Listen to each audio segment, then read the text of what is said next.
Bonjour et bienvenue pour cette nouvelle vidéo sur la chaîne. Aujourd'hui on va parler de Ren'Py.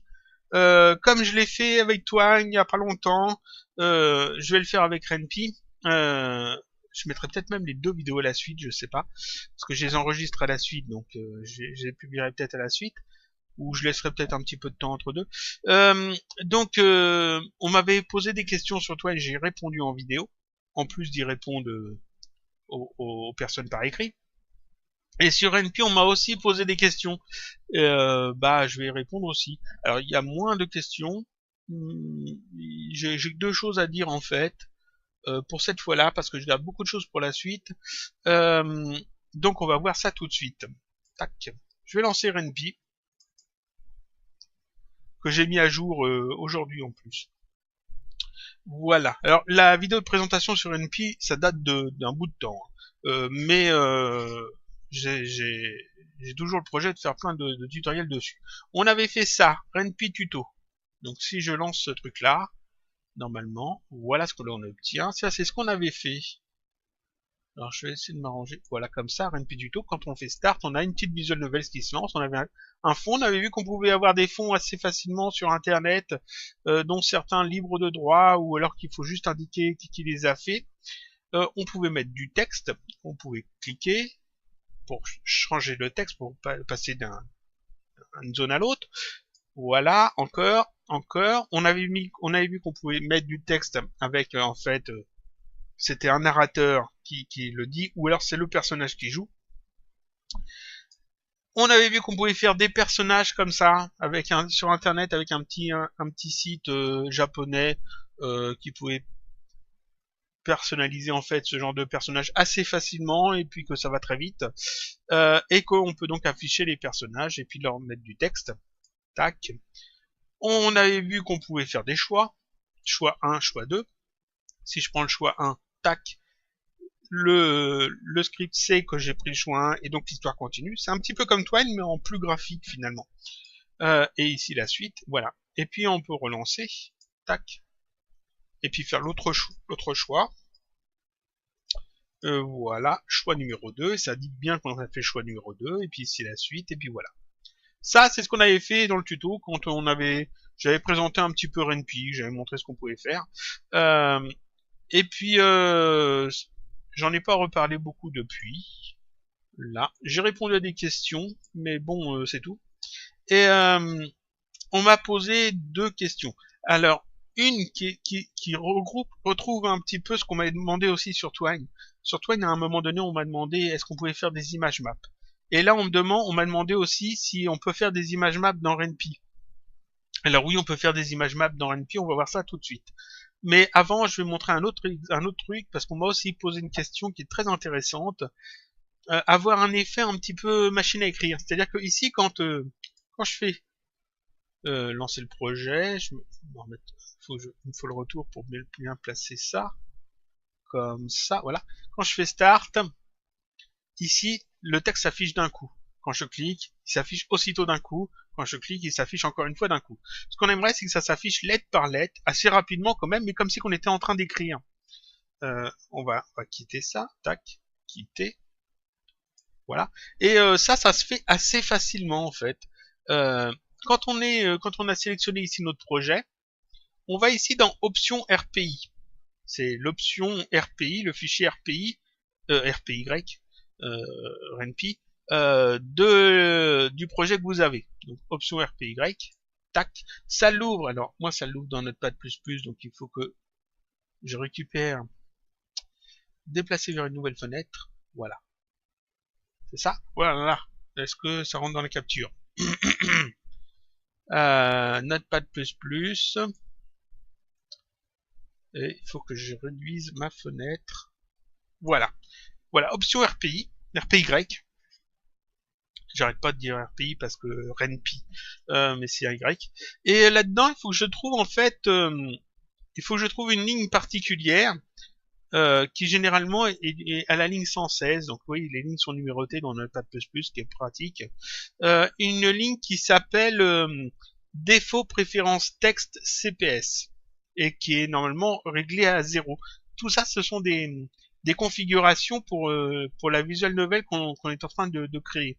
Donc si je descends, je vais à peu près à la page 100, la ligne 116, là voilà, et c'est cette ligne-là.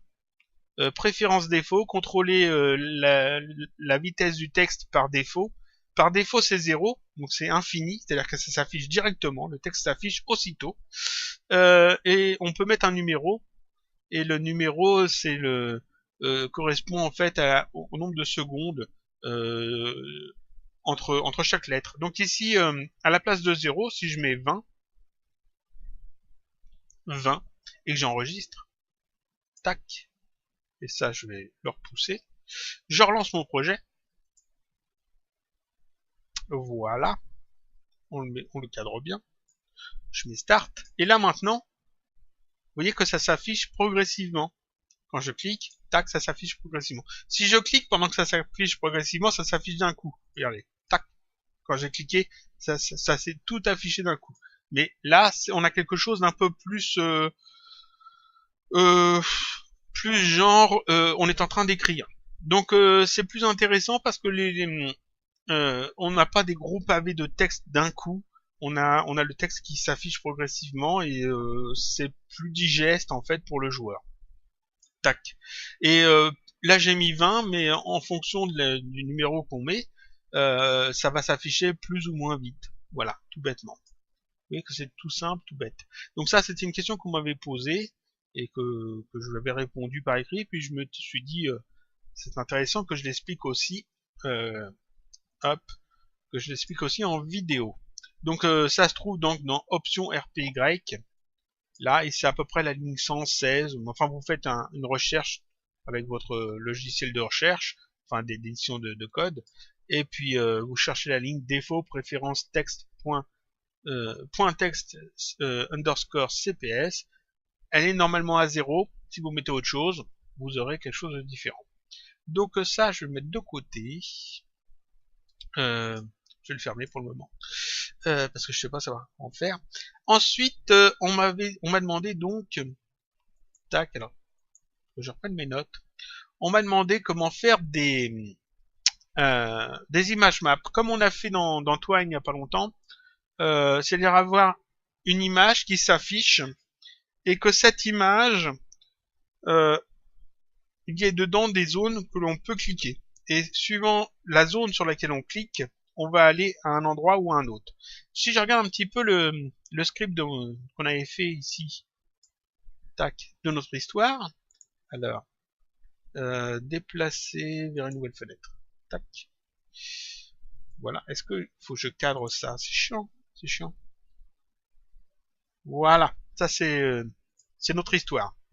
C'est ce qu'on avait fait. Je vais essayer de faire ça plus comme ça. Non, il n'y a pas besoin en fait. Donc ici on avait une image de fond. On peut la voir, on va la montrer, on va voir après. On avait fait un personnage. Alors l'image de fond on l'avait mis dans un dossier BG. Je vous conseille d'aller revoir la vidéo de présentation si vous vous souvenez plus. Le personnage on l'avait mis dans un dossier char, caractère. On avait défini M comme un personnage et qui est le joueur, donc moi, avec sa couleur. On avait défini le personnage qu'on a ici en image sous le nom de Mirai, et puis caractère, Mirai, etc. On avait ici rajouté des petits trucs pour pouvoir déplacer le personnage à droite à gauche si on voulait. J'avais expliqué des trucs comme ça. Ici, c'est où est-ce qu'on commence. Donc au début, on affiche la scène couloir. Désolé. Avec un fondu. On a ici le narrateur, parce qu'il n'y a pas de M ou de Mirai écrit avant, c'est directement du texte entre guillemets. Donc le narrateur qui dit quelque chose, ensuite il dit encore autre chose, encore autre chose. Ensuite c'est le joueur qui parle. Ensuite on montre le personnage dans son état normal, avec un petit effet dissoudre. Ici, un texte qui dit par le personnage, un deuxième texte dit par le personnage. Ensuite, ici, on a un menu, c'est-à-dire qu'on a un choix. On propose un choix 1, un choix 2. Le choix 1 renvoie vers le paragraphe choix 1. Le choix 2 renvoie vers le paragraphe choix 2. Donc le choix 1, on met juste, on cache le personnage et on met le texte, on a fait choix 1. Et on saute ensuite au paragraphe suite 1. Et le choix 2, on affiche un texte choix 2 et on saute vers le paragraphe suite 1. Et donc là, la différence, c'est que là, on efface le personnage, alors que là, on ne l'efface pas.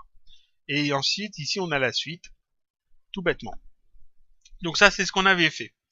Maintenant, ce que j'aimerais, c'est avoir un truc en plus. Si on fait choix 1, par exemple, comme on cache le personnage, c'est très bien. J'aimerais qu'en plus, on affiche une image, et puis qu'on ait un choix aussi à faire, par exemple, ou qu'on ait peut-être une carte ou un truc comme ça, et cette image, on définit dedans 2 zones, et puis si on clique sur la zone 1, on arrive sur un paragraphe, si on clique sur la zone 2, on arrive sur un autre paragraphe. J'ai montré dans Twine qu'on pouvait le faire en HTML. Dans RenPy, on peut le faire aussi avec les trucs qui sont faits dans RenPy. Ça s'appelle aussi des images maps. Pour ça, je vais avoir besoin de 2 images. Et je les ai déjà préparées, c'est super. Je vais dans donc la RenPy, mon projet RenPy tuto.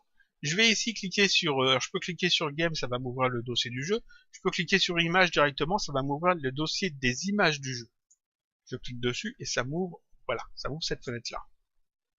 Alors, comme ça. Et dans BG, alors dans char, ici j'ai le personnage qu'on avait fait. Je peux l'afficher, voilà, le personnage, il est magnifique. Je reviens en arrière, tac. Dans BG, background, j'avais ici le couloir et j'ai rajouté en fait 2 images. Alors j'ai pris des images que j'avais fait dans Cinema 4D et puis j'ai mis du texte. C'est le, voilà, je l'ouvre, tac. C'est l'ambiance sous-marine, le tuto ambiance sous-marine que j'avais fait il y a un bout de temps. Et j'ai rajouté en fait un texte ici zone A et ici zone B.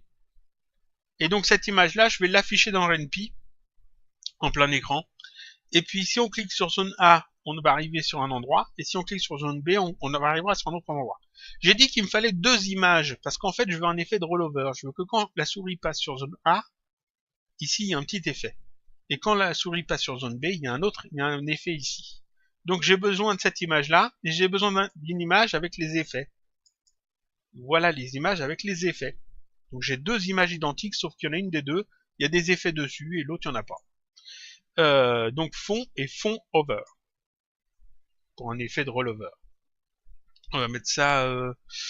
on va mettre ça de côté, je sais pas où le mettre. On va essayer de caser ça un peu où je peux. On va mettre ça là. Voilà, et donc parfait. Là-dedans, dans mon script RenPy, je vais rajouter en fait un truc.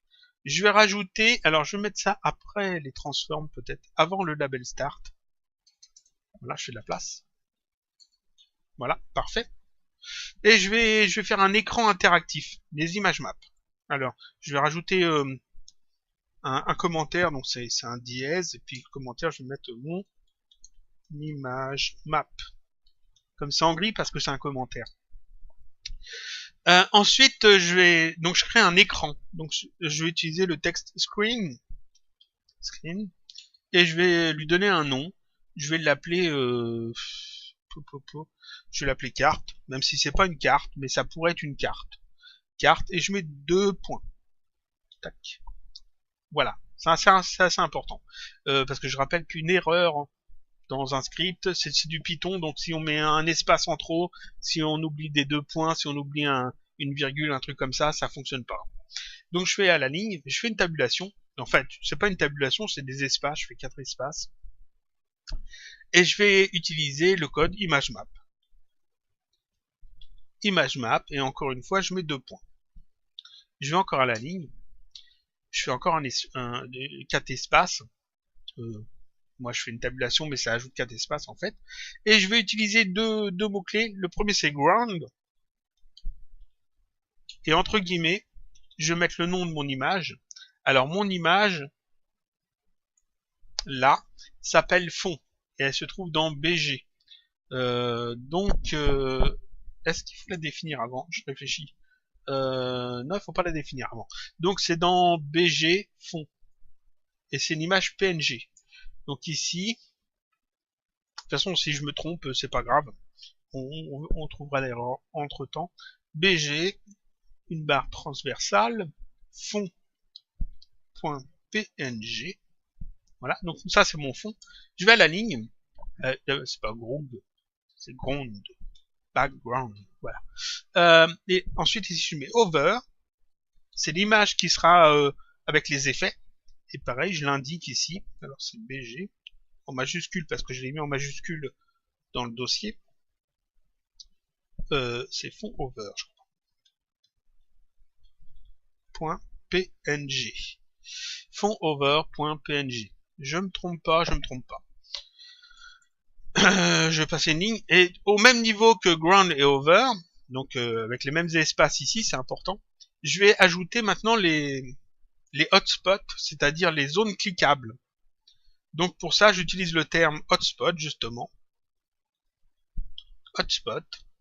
Entre parenthèses, je vais donner les coordonnées de ces hotspots. On va le voir après. Et après, je vais mettre ce terme-là, clicked, jump, entre parenthèses, et entre guillemets.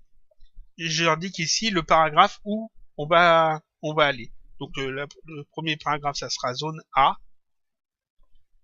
Et le deuxième, ça sera zone B. On va voir ça après. Le premier hotspot, il faut que j'ouvre mon image. Alors je vais ouvrir celle avec les effets parce que les effets sont pris en compte. Et puis il faut en fait que je définisse un carré grand comme ça à peu près. Donc on va dire à peu près ici. Ici c'est quoi comme... je regarde toujours les coordonnées qui sont ici. Y, X et Y. Donc c'est là où la souris se trouve. Donc c'est à peu près ici. On va dire 10. Et puis 10 et 440. Alors ici, je mets... Ah, pas que je me trompe. Là, tac, entre les parenthèses. 10,440, virgule. Et puis maintenant, le point... Ça va faire un truc comme ça. Le point qui se trouve là, en bas à droite. Ah, là. À, on va dire 530, 680. 530, 680. 530,680. Voilà, là j'ai les coordonnées en fait d'un grand rectangle. Et quand on clique dessus, quand il est cliqué, on saute à la zone A. Il va falloir créer après. J'ai deux zones. Ici, j'ai une zone A et une zone B. Donc j'ai besoin de deux lignes comme ça. Donc cette ligne-là, je vais la dupliquer. CTRL-C. Juste en dessous, CTRL-V. Zone, ça on verra vers la zone B. Et là, il me faut les coordonnées en fait. Les coordonnées de l'autre zone. Alors l'autre zone, c'est celle-là. Ça sera un truc comme ça. Donc ici, le premier point se trouve là. On va dire, alors je regarde les coordonnées toujours, 700, 360. Alors 700, 360. Et le point en bas à droite de la zone, il va être à peu près là. Donc on va dire, on va dire 1100, 530. 1100, 530. 1100, 530. Voilà. Donc là, en fait, j'ai défini en fait les deux grands rectangles de ma zone cliquable de mon image. Donc quand je cliquerai ici, ça ira vers la zone A, et quand je cliquerai là, ça ira vers la zone B. Donc ça, c'est le projet. Ici, on va retirer les lignes inutiles. Voilà. Donc ça, j'ai défini en fait mon image map et que j'ai appelé carte. Maintenant, ici, hop, on a dit qu'on voulait que ça s'affiche quand on cache le personnage ici et qu'on va à la place de Jump Suite 1 ici, on va aller justement à notre image map. Donc ici à la place de Jump Suite 1, je vais aller vers une autre zone que je vais créer ici tout en bas. Label pour créer une nouvelle zone, un nouveau chapitre, en fait une nouvelle scène, un nouvel écran. Je vais l'appeler ma carte. Et je vais mettre un petit underscore. Voilà, ma carte. Il faut pas oublier les 2 points. Je mets mes petits espaces, mes cartes espaces, et là je vais appeler en fait l'image map. Pour ça, j'utilise la commande call, C-A-2-L, call. Ensuite, ici je mets screen, parce que j'appelle un écran, et le nom de l'écran que j'ai appelé, je l'ai appelé carte. Carte. Et normalement ça affiche l'image map, tout bêtement. Je vais dessous. Voilà. Ensuite, je vais faire un autre label, un autre paragraphe, pour la zone A, 2 points, et un autre label pour la zone B, parce que là on envoie vers la zone A, et là on envoie vers la zone B, 2 points. Voilà. Et puis, ça va afficher du texte. Alors, on va mettre le texte dit par le narrateur, donc, je me trompe pas, guillemets, et entre les guillemets, ici, la zone A, voilà, et puis là, on va mettre ici, la zone B, ici, la zone B, et puis, une fois qu'on a cliqué, en fait, sur la zone, ce que j'aimerais, c'est revenir, par exemple, sur la suite. Alors, ces 2 trucs-là, on va les mettre ailleurs, on va les déplacer au-dessus de la suite, au-dessus de suite 1. Voilà, zone A, zone B. Comme ça, je mets la suite après. C'est plus logique. Et donc ici, tac, je rajoute un jump qui ira vers la carte. Donc je l'ai appelé ma j'ai appelé ma carte. Ma underscore carte. Et ça, on va le copier-coller ici. Tac. Donc en fait, quand on clique sur zone A, on arrive sur la carte. Et ici, au lieu de retourner sur la carte, quand on clique sur la zone B,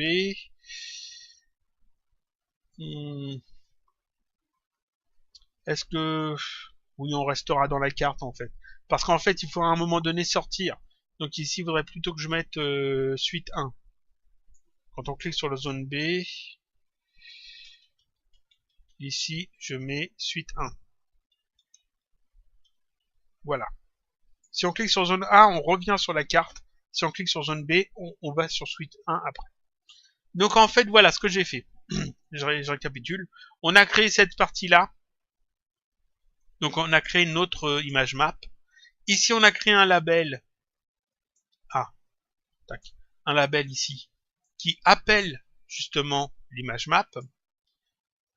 Ici, on a créé la zone A qui renvoie vers la carte une fois que c'est fait. Ici, on a créé la zone B qui renvoie vers la suite une fois que c'est fait. J'enregistre tout ça et puis on va regarder ce que ça donne. Et si je me suis trompé, on corrigera. Tac. Parce que je peux tout à fait m'être trompé à un moment donné. Avoir oublié un truc. Voilà. Donc start. Du texte. Hop. Du texte. Après, on a le personnage qui va apparaître. Enfin, le joueur qui parle. Ensuite, le personnage qui apparaît. Donc là, en fait, on est à ce niveau-là. Show Mirai normal, dissolve. Maintenant, un texte dit par le personnage. Tac. Je clique, et maintenant on fait un choix. Choix 1, choix 2. Si on fait le choix 2, le personnage disparaît, on va à la suite. On a fait le choix 2. Non, le personnage disparaît pas, justement. Et on va à la suite. Ici, la suite, et là, le truc est fini. Si on fait le choix 1, alors, ça a planté, ça arrive. C'est pas grave. Hop. Il y a eu une mise à jour, et puis il y a un petit plantage qui se fait de temps en temps, ça doit être un bug. Donc là, ça je passe. Si on fait le choix 1, le personnage disparaît, et on va à l'image map. Donc c'est ce qu'on veut faire. Donc ça, je clique, on fait le choix 1. Le personnage disparaît, ici la suite. Ah, je me suis trompé. Bon, ça c'est le truc d'erreur. J'ai oublié d'appeler le truc. choix numéro 1, on va à choix 1, on fait le choix 1, on cache 1, et oui, là j'ai oublié d'appeler le truc. Ici, à la place de suite 1, il faut que je mette ma carte. Ma underscore carte. Sinon ça marche pas, évidemment. Voilà, c'est bon. J'enregistre. On recommence. Tac. Je vais relancer tout le truc, histoire d'être sûr. Lancer le projet. On se remet bien, comme il faut. Start, donc on fait le choix 1. Donc ça, je passe. Personnage qui apparaît, voilà, va nous demander un choix. Je fais le choix 1, le personnage va disparaître, et on arrive sur l'image map. Et vous voyez que ici, zone A, zone B, c'est actif. Si je clique sur, alors si je me trompe pas, si je clique sur zone A, on revient sur la carte. Donc si je clique là, ça affiche ça. Ici la zone A. Alors ça pourrait être une autre image. Ici ça affiche le fond qu'on avait avant. On aurait pu afficher autre chose. Par exemple, afficher un décor totalement différent parce qu'on est à un endroit différent, parce qu'on a une carte. Si je clique, maintenant je reviens sur l'image map. Et si je clique sur zone B, alors je peux le refaire, zone 1, hein, pareil. Si je clique sur zone B, c'est ici la zone B, et quand je clique, ça va sur la suite. Ici la suite, et ça réaffiche pas l'image map. Voilà, tac. Et ça fonctionne super bien. Et vous voyez que en fait, c'est pas très compliqué à faire. Il faut juste connaître un petit peu les mots-clés qu'on utilise. Donc là, je les ai expliqués, enfin, je les ai montrés. Il y a screen cart, image map pour définir l'image map, une image de fond, une image avec les effets. On définit les zones cliquables avec des rectangles. Je sais pas s'il y a d'autres formes que des rectangles. Non, je crois qu'il y a que des rectangles ici. Dans Twine, je crois qu'on peut utiliser d'autres formes, mais dans RenPy, je crois que c'est que des rectangles. Après, je sais pas, les RenPy, c'est pas mal mis à jour, et j'ai pas tout suivi. Ensuite, ici, on a tout le truc qu'on avait fait la dernière fois. Ici, on a le choix. Donc, on fait le choix. On va sur le paragraphe ma carte qu'on a mis ici, et ce paragraphe ma carte, il appelle l'écran carte. Et l'écran carte, c'est ça, c'est notre image map. Et ensuite, on a la zone A, la zone B. La zone A renvoie sur ma carte, donc il nous ramène ici au-dessus. Donc comme ça, on peut sélectionner plusieurs trucs à chaque fois. Ici, j'aurais pu indiquer que je change le fond, que j'affiche un personnage, faire des trucs, hein, augmenter des variables, montrer des valeurs, etc. Et ici, zone B, pareil, j'aurais pu changer le fond, montrer des personnages, etc. Et ici, on fait Jump Suite 1, donc ici, on sort de l'histoire et on arrive sur le Return, qui est la fin du jeu. Donc tout ça, c'était pour faire des images maps. Donc aujourd'hui, ce qu'on a vu, c'est comment avoir du texte qui s'affiche lettre par lettre, à une vitesse qu'on définit, et puis comment faire des images maps dans RenPy. Vous voyez que c'est assez simple à faire. Tac. Donc ça, c'était une petite vidéo RenPy. Il y en aura d'autres. Vous pouvez me poser des questions dessus si vous avez besoin. Je connais pas tout sur RenPy, il y a plein de choses que je sais pas, mais généralement je sais à peu près où chercher dans la documentation, sur les sites, etc. pour retrouver à peu près l'info qu'il faut pour vous répondre. Donc soit j'ai la réponse et je vous la donne directement par texte, soit j'ai pas la réponse, je cherche un peu et puis je finis par trouver, et puis même moi ça m'intéresse d'avoir des solutions quand vous avez des questions comme ça. Et puis c'est tout. Donc je vous dis à une prochaine fois pour un autre tutoriel sur la chaîne, sur RenPy ou sur Twine ou sur GDevelop ou sur Inkscape ou d'autres logiciels. Voilà, à la prochaine.